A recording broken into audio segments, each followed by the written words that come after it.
saya pribadi lah, jadi mungkin karena terbiasa keenakan gitu ya, keenakan ku guru teh dikasih kan gitu, ditransfer kan gitu, apalagi transfer yang gede kan gitu, dengan begeran kan gitu, jadi kalau aduh orang sakti atau sakti kan, tapi anger tuh bisa nanaon, jadi sia-sia guru pepereket tehnya gitu. Kang guru teh ini capek-capek, muridnya anger tuh bisa nanaon.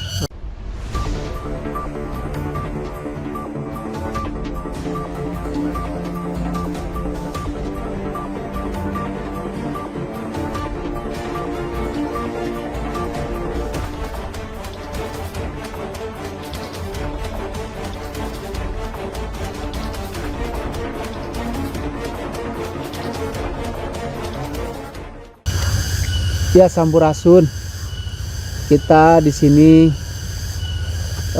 dari pagi kita jalan ya, bukan dari pagi lah, dari rada siang. Jalan pertama tadi ke Curug Pelangi, Cimahi, tujuannya mencari fluktuasi energi, tapi ternyata di sana kurang bagus. Akhirnya kita cuma latihan, terus kita mencari titik patahan. Ternyata juga di daerah Cimahi kita nggak dapat tempat yang pas, terus kita kesini sambil istirahat. Nah, kita ngobrol dulu aja ya.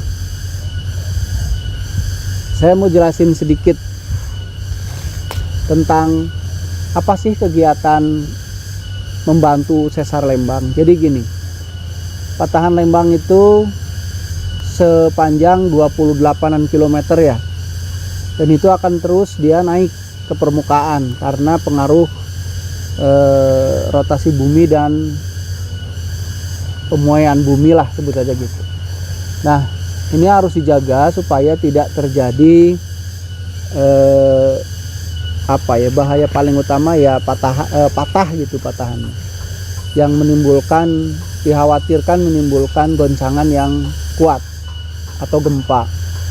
Nah, bagaimana kita bisa andil, bagaimana manusia bisa andil membantu, yaitu dengan memperkuat molekularnya, memperkuat molekular tanahnya, supaya si patahan ini tidak mudah patah, tidak mudah putus karena pengaruh pengembangan atau pertumbuhan bumi. Nah, memang ini jujur saja saya harus akui bahwa tenaga saya dan teman-teman itu belum levelnya. Kita masih, judulnya masih latihan. Kenapa kok kami latihan begini? Jadi dulu selagi guru kami masih ada, ya kami semua tahu beres lah, guru yang melakukan semuanya. Tapi setelah guru kami wafat, mau tidak mau ya kami yang harus meneruskannya. Faktanya kemampuan kami memang belum cukup.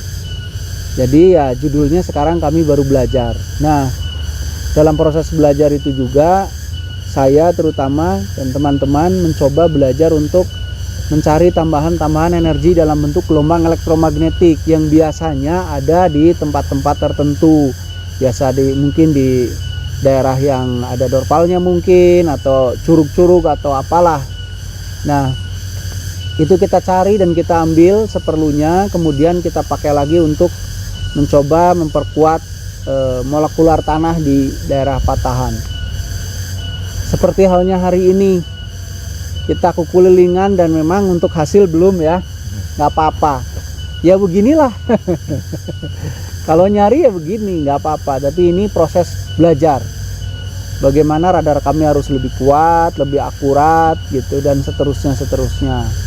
Nah, mungkin itu bisa menjelaskan sedikit tentang kegiatan saya dan teman-teman ini gitu. Sok ada yang ditanyain Kang Pipai ting saha ngaran teh tepuguh. Apalah bebas lah. Kumaha tah?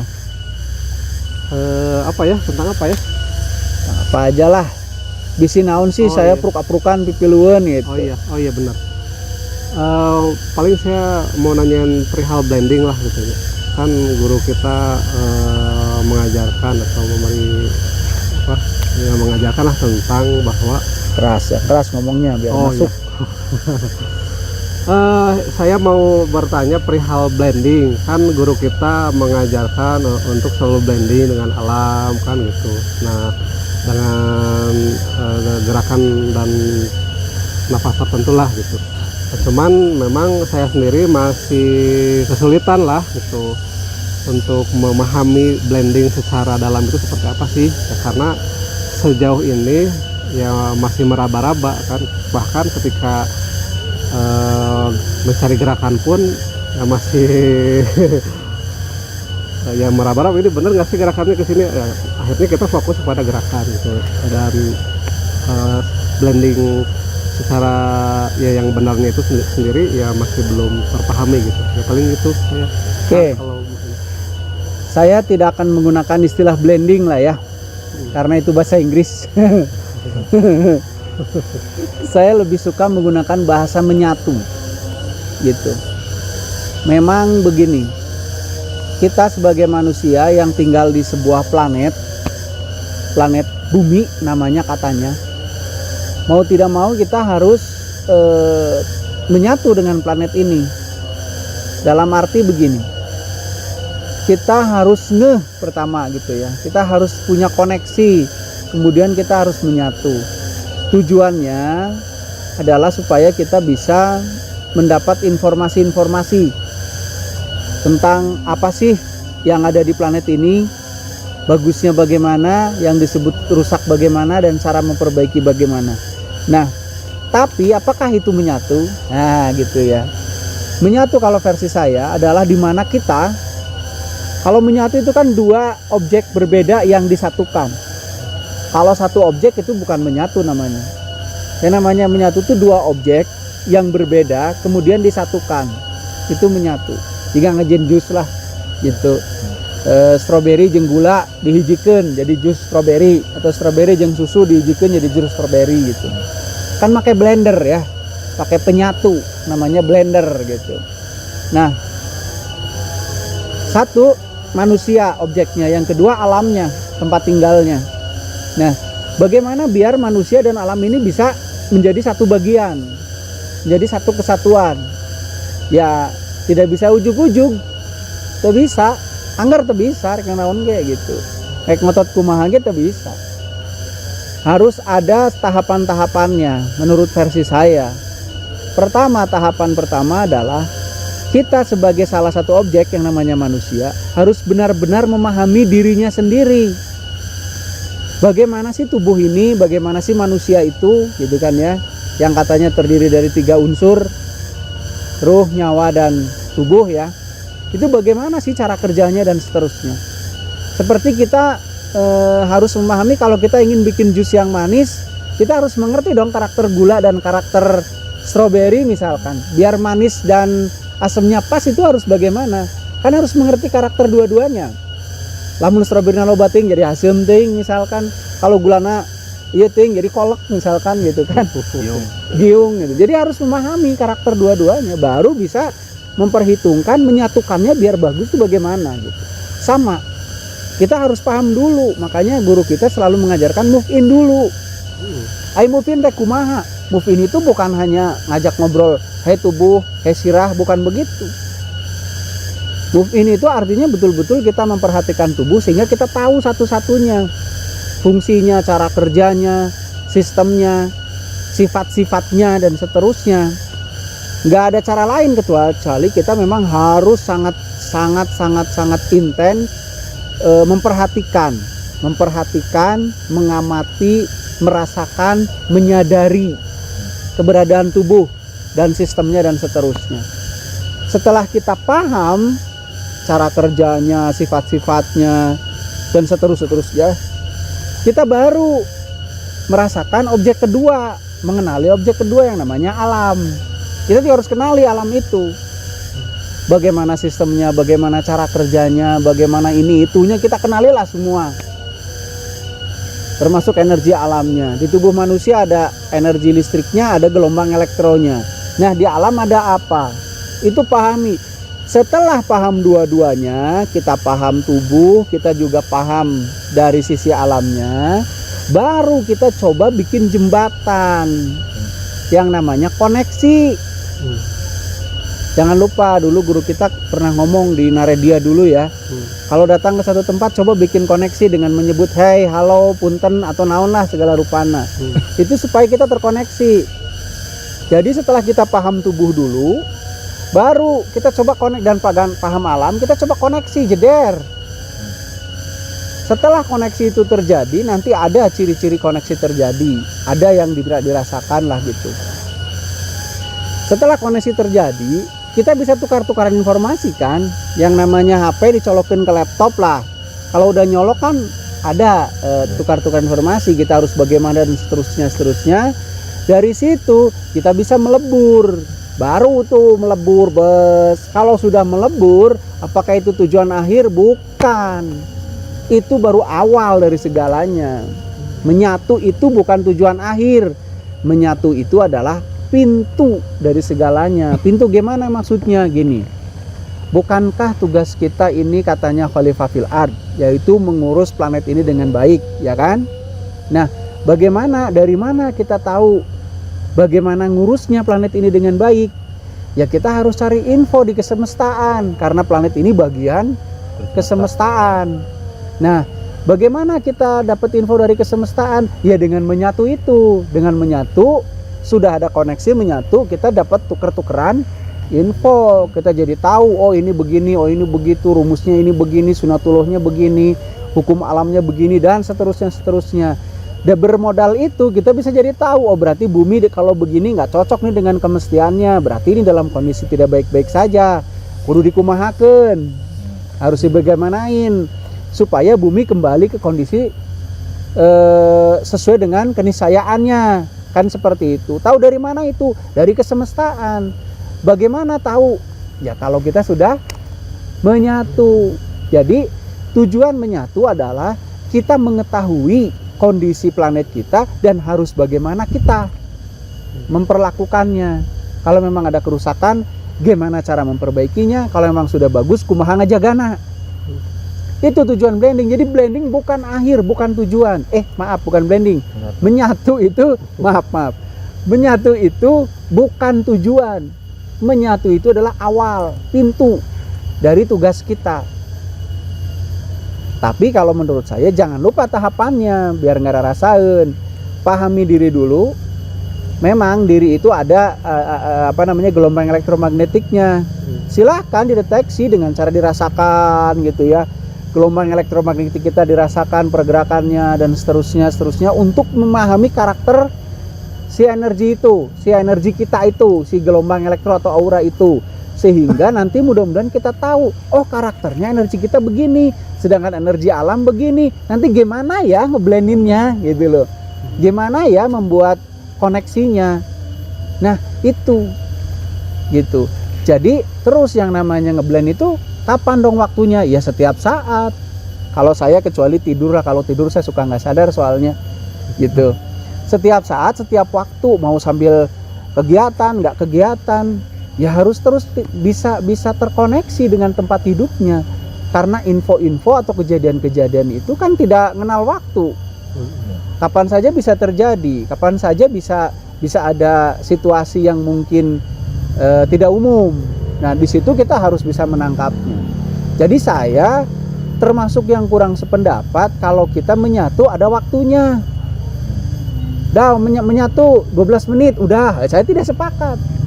Kenapa? Mungkin selepas 12 menit lebih 1 detik itu terjadi sesuatu. Tapi kita dalam kondisi tidak menyatu. Gitu. Ya. Jadi versi saya menyatu adalah kita betul-betul melebur. Kita betul-betul menjadi satu dengan tempat hidup kita, alam ini, planet inilah gitu, kurang lebihnya. Nah, tujuan menyatu itu bukanlah tujuan. Menyatu itu hanya sebuah sarana supaya kita dapat informasi harus bagaimana dan seterusnya. Apa yang harus kita lanjutkan dengan informasi itu? Ya itu tadi, kita menjalankan tugas kita untuk mengurus planet ini.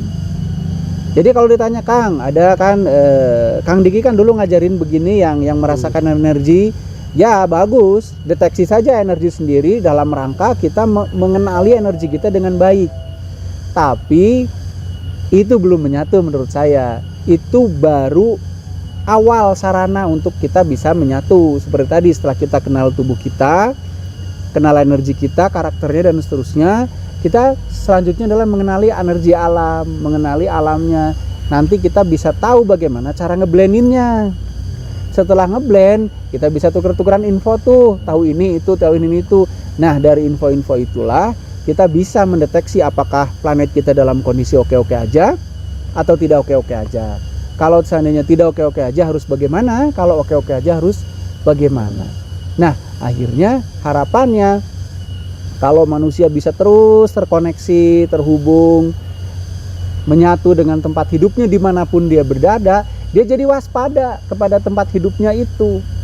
Ya, jadi kalau ada apa-apa, ya karena terkonekte ya, ada apa-apa, ini ada ini, kumanya, ya gitu kan. Tapi kalau tidak terkonek kan ya lempeng we gitu, karena tidak terkonek, gitu loh. Nah, itu menurut saya, itu sulit, memang sulit, tapi harus diusahakan. Tahap-tahapannya harus jelas. Jadi kenali tubuh dulu, kenali sistemnya, kenali cara kerjanya, dan seterusnya. Terus kenali tipe-tipe energinya, terus tahap selanjutnya kita kenali alamnya, kita kenali energi alam, kita pahami alam. Setelah itu kita koneksikan. Setelah terkoneksi kita nyoba melebur. Setelah melebur kita dapat info-info harus bagaimana, yang sesuai keniscayaan itu seperti apa, yang baik-baik aja itu seperti apa, dan seterusnya. Gitu Kang Pepi. Ya, ya. Arti Ya, secara teori ketangkap lah. ketangkep ya, ngerti ya. Jadi Praktekkan. jadi tetap praktek. Yang pertama harus kenal tubuh dulu, nggak usah loncat yang tinggi-tinggi. Ya. Nggak usah, tahapan itu nggak bisa ada yang dilewati, nggak bisa. Pengalaman saya ya, Kang Pepi tiba-tiba jago maduka. Pengalaman saya, tahap nggak bisa dilewati. Energi harus dikuatkan dulu, tenaga dalam harus bagus dulu, dan seterusnya, konsentrasi, kesadaran, dan seterusnya. Jadi pertama sadari tubuh dulu, tubuh luar aja dulu, sadari setiap saat. Setiap saat di kegiatan apapun kita harus menyadari keberadaan tubuh dulu. Itu yang paling dasar. Yang kedua, kalau tubuh udah pinter, kita sadari keberadaannya, masuk yang lebih dalam, yaitu cara kerjanya. Kita sadari cara kerja otak bagaimana, kita sadari cara kerja jantung, cara kerja badan, aliran darah, dan seterusnya. Nanti makin lama makin detail kita sadari, sampai ke energinya nanti terakhir. Energinya kita sadari, oh dari mana dia dibentuk, bekerjanya bagaimana, terus kemudian mengalirnya dari mana, dan seterusnya. Setelah energi yang di dalam kita sadari energi yang di luar. Bagaimana nih? Bagaimana cara menggerakkannya, bagaimana memperkuatnya, bagaimana remahnya, bagaimana rusaknya, bagaimana partikelnya, bagaimana ini itunya lah. Setelah itu udah pinter, udah jago nih, kita udah terhubung dengan tubuh kita di kondisi apapun, baru kita belajar yang luar tubuh kita yang kita sebut alam. Ada energi alam, ada materinya, ada macam-macamnya gitu ya. Kita pelajari caranya gimana mempelajari alam, ya mau nggak mau disadari. Pertama disadari keberadaannya. Sadari mana energi alam teh, mana nukumaha, udara teh nu mana nukumaha, angin teh nu mana nukumaha, cahaya teh nukumaha nu mana, kayak gitu. Seterusnya. Setelah disadari baru kita tahu kan. Nah, setelah tahu kita coba koneksikan. Begitu. Jadi sekali lagi ini versi saya tidak dalam kapasitas mengomentari penyatuan versi orang lain. Saya anggap kita semua benar di versinya masing-masing ya. Sekali lagi saya tidak dalam kapasitas mengomentari, apalagi menyalahkan, apalagi menilai versi orang lain, tidak. Saya anggap semua punya kebenaran di versinya masing-masing. Karena Kang Pepi nanya ke saya jawab versi saya gitu. Kalau Kang Pepi mau tahu versi orang lain, ya Kang harus tanya ke yang bersangkutan. Siap. Oke? Oke. Hubungannya penyatuan dengan tenaga dalam itu bagaimana? Hubungan penyatuan dengan tenaga dalam. Ya gini, apapun butuh listrik, apapun butuh energi sebagai pendorongnya lah gitu. Dan sekarang kan gini, untuk menyatu kita butuh kepekaan, bener nggak? Ya. Butuh kepekaan. otak kita butuh aktif banget untuk bisa sampai mendeteksi energi alam dan seterusnya, untuk menerima info-info dan seterusnya. Itu otak kita butuh sangat aktif gitu. Nah, itu dibutuhkan energi yang cukup. Jadi tenaga dalam itu adalah mutlak keberadaannya. Karena kalau energinya kurang, ya tentu nggak bisa, otak kita, saraf kita itu nggak cukup untuk mendetek itu semua gitu loh. Misalkan gini, kenapa kayak guru kita dulu tahu, oh di sini ada ini, di sini ada ini, di sini ada ini gitu ya.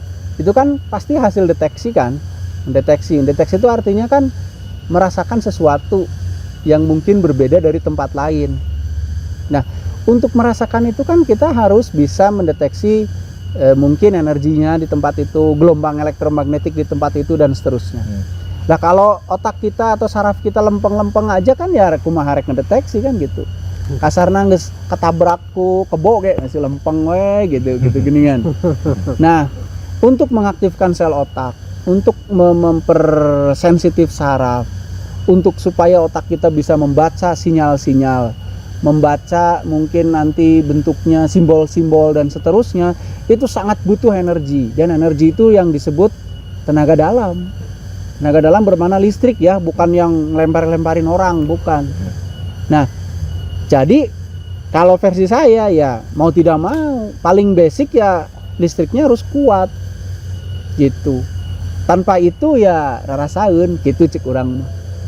Itu baik. Jadi didinya lamun hayang bisa ngebedain di sini gimana, di sini energinya gimana.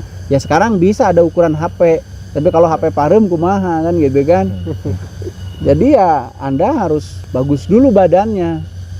Biar badannya bagus, latihan. Listriknya harus besar. Biar listriknya besar, ya latihan. Latihannya ya latihan yang kita udah pelajari. Latihan TD-nya. Bagi teman-teman yang nggak mau latihan TD, terserah. Buat saya tidak ada jalan pintas. Semua anak tangga harus dilalui. Nggak bisa ada ampunan untuk tiba-tiba asa nggak mau latihan TD, mau cepat langsung sakti. Boleh dalam mimpi. Gitu kalau menurut saya mah. Gitu. Kumang Pepi, ayo deh itu. Apa ya? Sok naon. Paling perihal sesar Lembang lah ya. Ya, kumaha sesar Lembang. Lagi happening lah gitu ya. Nah, kumaha sesar Lembang. Ya kan kondisinya tadi lagi bahaya atau apalah gitu Ya, ancaman dan sebagainya lah. Ya. Kan itu kalau untuk bahasanya kita memperkuat atau apalah, berarti kan itu harus bisa mendeteksi di mana titik yang membutuhkan, di mana yang tidak, atau misalnya gini lah, kita gimana sih membedakan gitu tempat yang memang di situ ada anomali untuk kita serap, atau justru di mana tempat yang membutuhkan suplai energi misalnya. Bisa kita terbalik gitu. Di situ tempatnya yang lagi butuh energi malah kita sedot misalnya. Ya eta tadi kaitannya dengan tenaga dalam, makanya kan radar kita atau saraf-saraf kita atau kepekaan kita harus mampu menangkap itu. Harus terkoneksi dengan alamnya. Anda ini energi dibutuhkan apa tidak? Kalau seandainya cek alamna enggak butuh, sok we candak, nggak candak. Tapi kalau ada orang kesakit kurang kenehnya, sok ditambahan kan gitu. Jadi justru itu pentingnya energi. Gitu. Kita harus bisa sampai tahu. Gitu ya. Sekarang oke lah ada alat ukur ya. Yang elektromagnetik. Misalkan yang normalnya di 40 gitu ya, 40-an sampai 50 mungkin gitu ya. Yang di atas 50 sampai 100 sana mungkin dianggap besar atau berlebihan gitu. Ya itu mudah. Tapi kalau alat itu tidak ada bagaimana? Kan gitu. Ya mau tidak mau, ini harus jalan, kepekaan kita harus jalan, dan kita harus bisa berkomunikasi dengan tempatnya. Caranya gimana? Ya step awalnya ya adanya koneksi antar kita dengan alamnya. Nanti dari alam kita bisa menangkap simbol-simbol atau berita-berita atau apalah gitu. Nah di situ dibutuhkan kemampuan untuk mencerna dan membaca. Bagaimana biar begitu? Ya listriknya cukup, sel otaknya cukup, kemampuannya, kepekaannya cukup. Biar bisa begitu, latihan gitu. Balik deh latihan gitu. Dan kita memang harus membiasakan diri. Datang ke tempat-tempat, membiasakan membaca, membiasakan diam, memperhatikan, membiasakan untuk berkomunikasi. Walaupun masih gagal, tapi terus saja biasakan. Karena dengan biasa, maka otak, saraf itu akan terbiasa dengan gelombang-gelombang itu misalkan gitu ya. Daripada orang tak pernah sama sekali ngobrol jeung naon ya, tangkal cau misalkan. Nah gitu kan, nanti pas ketemu tangkal cau jadi susah. Iya. Jadi latihan, nggak ada jalan lain, nggak ada anak tangga yang bisa diloncati, gitu, nggak ada, gitu Kang. Nah kalau masalah sesar lembang gini, saya tidak berani mengatakan sedang bahaya gitu, enggak lah, enggak, nanti takutnya orang-orang pada takut gitu ya. Cuman kan dari hasil penelitian ya teman, dengan alat itu memang selalu tumbuh kan, dia naik terus kan, naik. Dan sesar lembang katanya kan ada bagian keras dan lunaknya, dan itu naik. Nah sedangkan yang saya tahu bumi itu kan tumbuh terus, melebar, membesar. Nah itu tetap ada potensi untuk patah. Nah potensi itu yang kita waspadai. Jadi enggak juga wah sesar lembang misalkan udah mau gini, enggak gitu ya. Kita coba berdoalah sama Tuhan, sama Allah supaya tidak terjadi gitu. Cuman kan kita sebagai manusia yang memang tinggal di sini ya harus ada upayanya supaya itu tidak terjadi gitu. Yang saya tahu ya begini caranya, ya udah begini aja. Yang orang lain yang taunya ya nggak tahu gimana caranya gitu. Ya bersinergi aja lah dengan yang lain, misalkan dengan tim geologi, dengan orang-orang geologi, ayo bersinergi. Gitu aja. Ada lagi?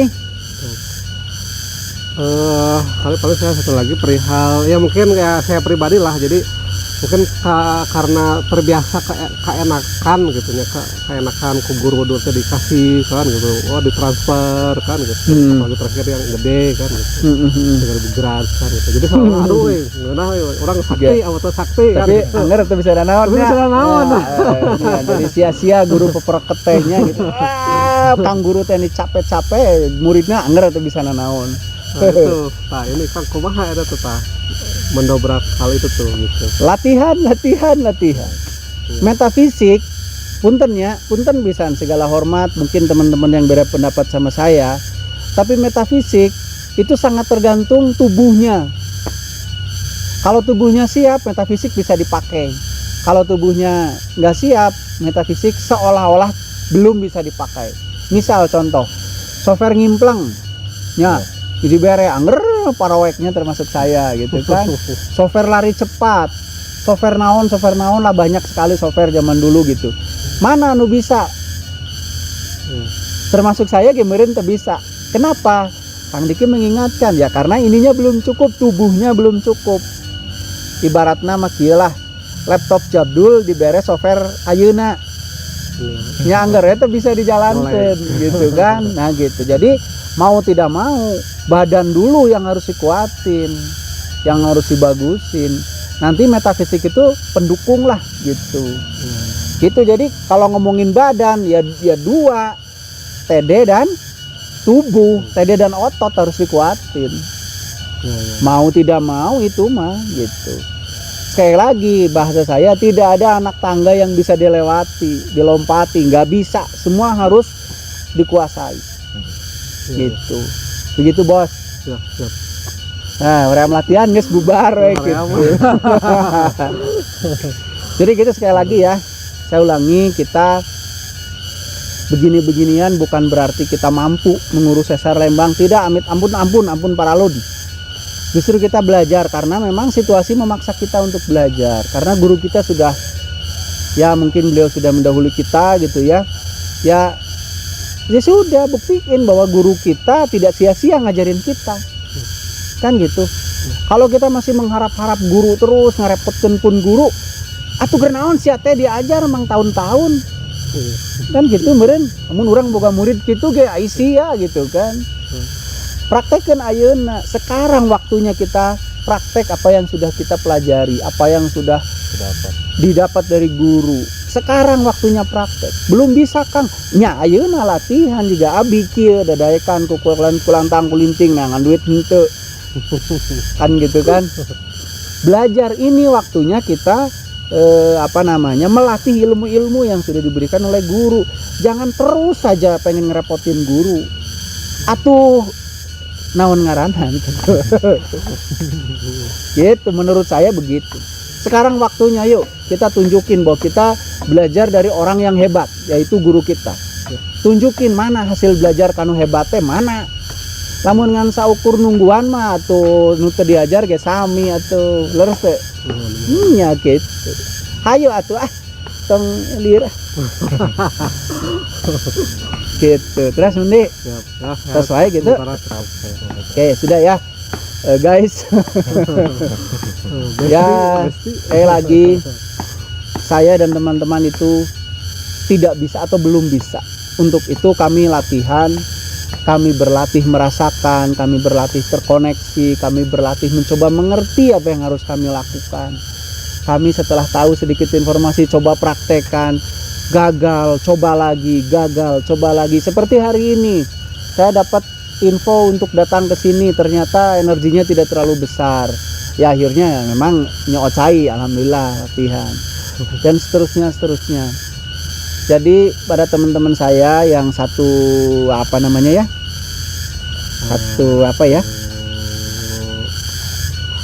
saguru sailmu ya.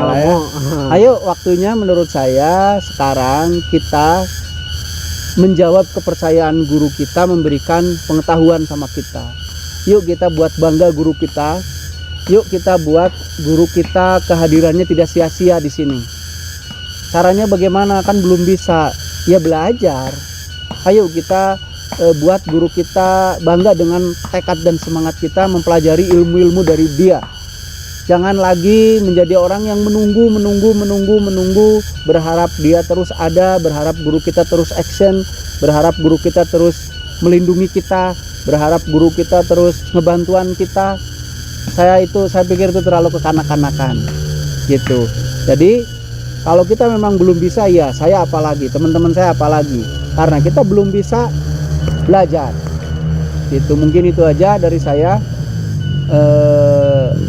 Sekali lagi saya tidak bermaksud mengejudge keilmuan siapapun, tidak bermaksud menilai pemahaman siapapun. Ini hanya pemahaman saya. Kalau toh salah dan benar, saya akan bertanggung jawabannya kepada kesemestaan dan kepada Tuhan. Tapi kalau ada sekiranya yang mungkin tersakiti dari omongan saya, ya saya mohon maaf sebesar-besarnya. Mungkin itu aja dari saya. Sampurasun.